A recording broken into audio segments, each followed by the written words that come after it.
Y vamos ahora con la primera de nuestras invitadas, la ex congresista Indira Wilca. Muy buenas noches, señora Wilca. Buenas noches, Fernando. Gracias por la invitación. La hemos escuchado anoche, particularmente severa, sobre las propuestas hechas por Keiko Fujimori, hechas o no hechas, en materia de salud y de lucha contra la pandemia. ¿Cuáles son las críticas que usted ha formulado a lo que escuchó durante el debate? Hago naturalmente notar que usted es miembro, o ha sido, yo no sé si lo es todavía, de Nuevo Perú, y que ese título forma parte o bien del equipo técnico del candidato Pedro Castillo o está en la periferia, ¿no? Pero, en fin, precisado eso para que sepamos cuál es su punto de vista y desde qué subjetividad está usted analizando las cosas. Resúmanos, por favor, sus argumentos sobre lo expresado anoche por Keiko Fujimori.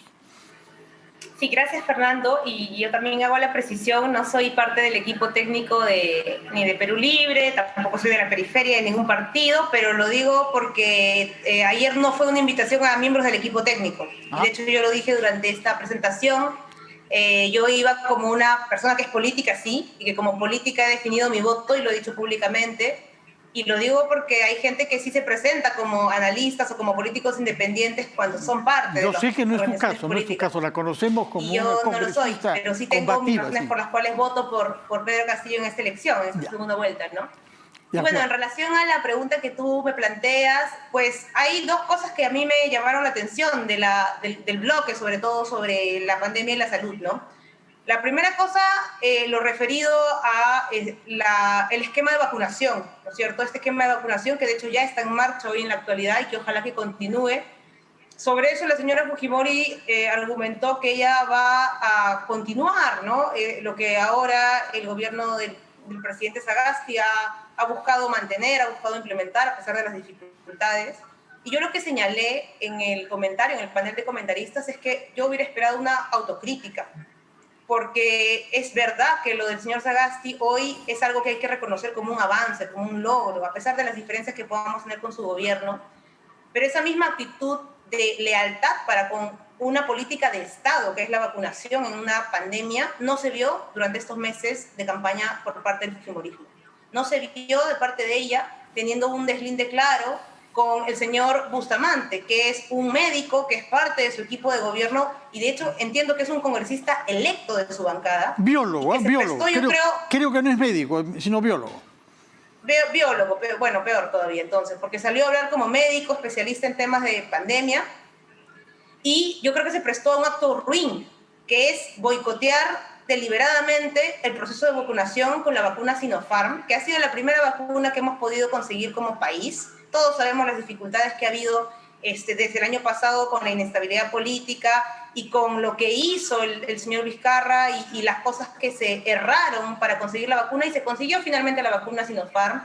Y recordamos cómo se montó esta campaña, yo creo que en componenda con un medio de comunicación, para desprestigiar. Dijeron, bueno, cosas lamentables, como que la vacuna Sinopharm era suero con agua y que, además, acuérdate que en ese momento se estaba usando ese prospecto de vacuna, en todo caso, para vacunar al personal de salud, ¿no? Y se hizo una serie de comentarios, la verdad, lamentables, ¿no? Y eso generó luego que haya incluso una reacción política. El Parlamento fue también a pedir explicaciones, que cómo es posible que se haya comprado esa vacuna y que se afectara al personal de salud que estaba en primera línea. Y luego yo creo que eso influyó en la compra posterior de un lote nuevo de vacunas, y recién hemos podido luego concretar la compra de otro tipo de vacunas después de algunas semanas. Entonces a mí me parece que eso es un acto que no es un acto menor, que debió ser parte de una autocrítica, y yo no la escuché, y eso es lo que dije también ayer en el panel. Esa es la primera crítica suya, la primera crítica. Esperaba una autocrítica que no se produjo, pero hay que reconocer que los políticos son poco dados a hacer autocrítica. Y eso debe yo creo que quien va a querer ocupar el cargo de la presidencia de la República tiene que demostrar por lo menos una actitud autocrítica, y sobre todo viniendo de alguien como la señora Fujimori, que es alguien que está acostumbrada a cometer ese tipo de hechos y a disculparse mucho después, ¿no es cierto? Porque ella nos está acostumbrando a cometer actos, la verdad, muy cuestionables políticamente y luego disculparse años después, como lo ha hecho en este proceso Indira electoral. Wilca, La segunda cosa que me llamó la permítanos, atención... por favor, antes de que hable la segunda cosa, ir a una franja electoral. De esa manera no tenemos que incurrir en cosas que nos motiven a hacer una autocrítica a la hora y la hora, luego de lo cual usted nos formulará este segundo punto. Vamos entonces a la pausa con franja electoral.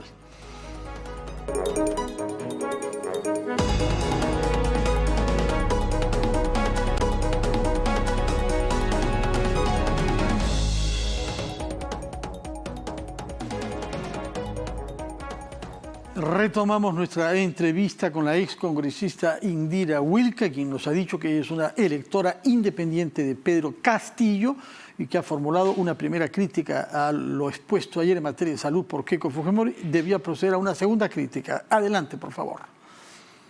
Sí, gracias, Fernando. Sí, bueno, comentando lo que retomamos de ayer, creo que la otra idea importante que me parece que es clave en el debate, porque hay coincidencias, o sea, había coincidencias afortunadamente también en lo que expresaron ambos candidatos, como te digo, este asunto de ratificar el compromiso con la vacunación, que está muy bien.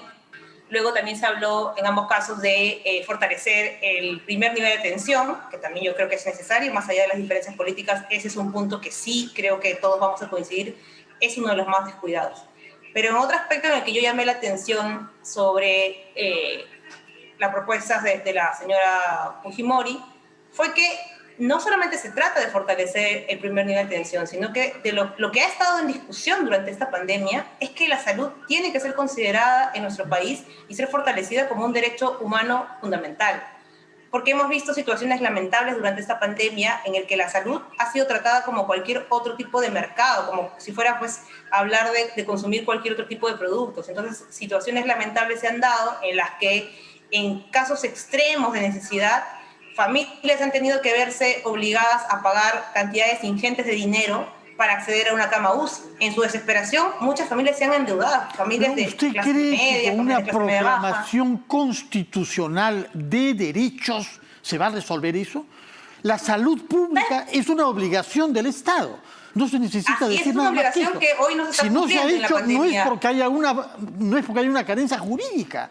¿No vamos al punto concreto de mi comentario, Fernando. Sí. Yo de eso es referencia a que, por ejemplo, hemos tenido una discusión abierta en el debate público sobre qué hacer cuando clínicas privadas aprovechan esta pandemia y la desesperación de gente que necesita una cama UCI y de pronto incrementan el precio de una cama UCI ya no a 100.000 soles, sino a 500.000 soles, a 300.000 soles. Eso evidentemente es algo que no se puede permitir. Y cuando se habló de cómo evitar que esa situación se replicara como se replicó, ¿cuál fue el debate? Fue un debate justamente constitucional, ¿no es cierto? ¿Hasta dónde puede y debe llegar la regulación del Estado en situaciones críticas y excepcionales como esta, Fernando? Entonces sí es un debate constitucional, o bueno, al menos creo que así ha sido planteado y me parece correcto. Entonces a ese es el punto al que yo voy.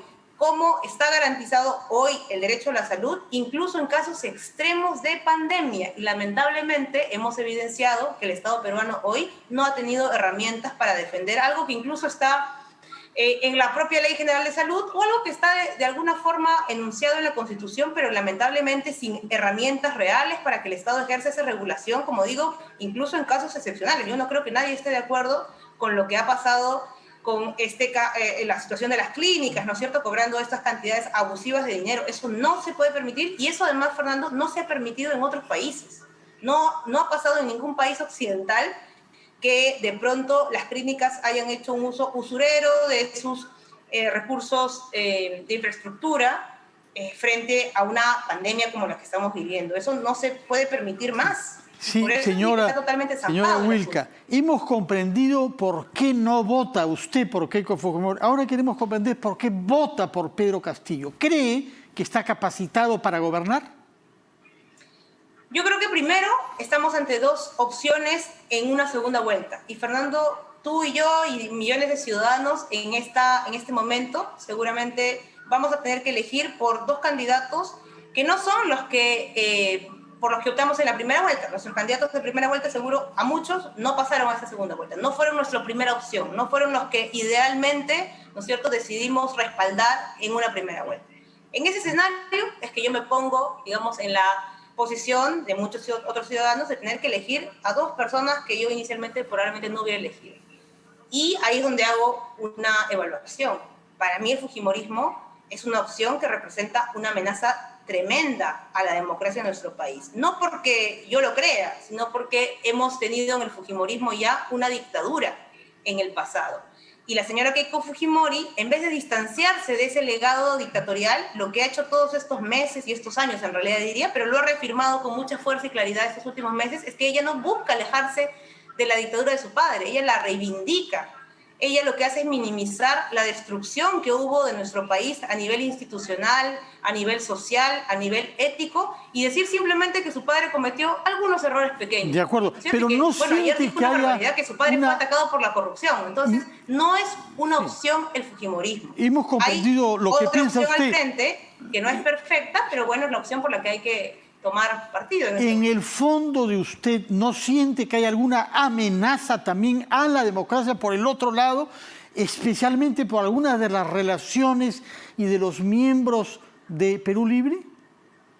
Yo creo que hay riesgos, porque es verdad que es una candidatura que se ha forjado, digamos, al calor de un espacio político con varias precariedades, sin duda, ¿no? Pero no puedo equiparar esos riesgos, sin duda no puedo hacerlo, porque la evidencia de un lado es contundente. La evidencia en el caso del fujimorismo, como te digo, no es especulación, es historia pura del Perú y historia reciente. Y es también una evaluación, en mi caso, más cercana de lo que ha sido el liderazgo de la señora Fujimori los últimos 5 años. Fernando, si tú recordarás, yo he sido parlamentaria hasta el año 2019 y he sido una parlamentaria que tenía una posición muy firme de defensa de la institución parlamentaria ante las tropelías del fujimorismo encarnado en la bancada mayoritaria que tuvo la señora y que lo que hizo fue pues censurar ministros. Ayer me daba un poco de no sé, de perplejidad escucharla diciendo que ella estaba comprometida con la educación, cuando fue la persona que mandó a censurar a 2 ministros de educación simplemente porque le dio la gana. El señor Saavedra, que hoy día es funcionario en el Banco Mundial,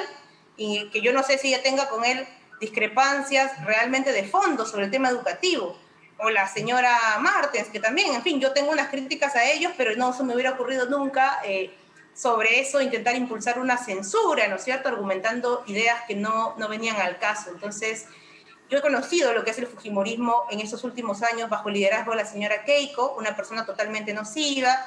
Eso es un aspecto. Luego, el aspecto vinculado a la corrupción y a las redes de corrupción, una persona que está siendo investigada por ser, entre otras cosas, cercana a esta red de los hermanitos del Poder Judicial, del señor Inostroza, que se fugó además.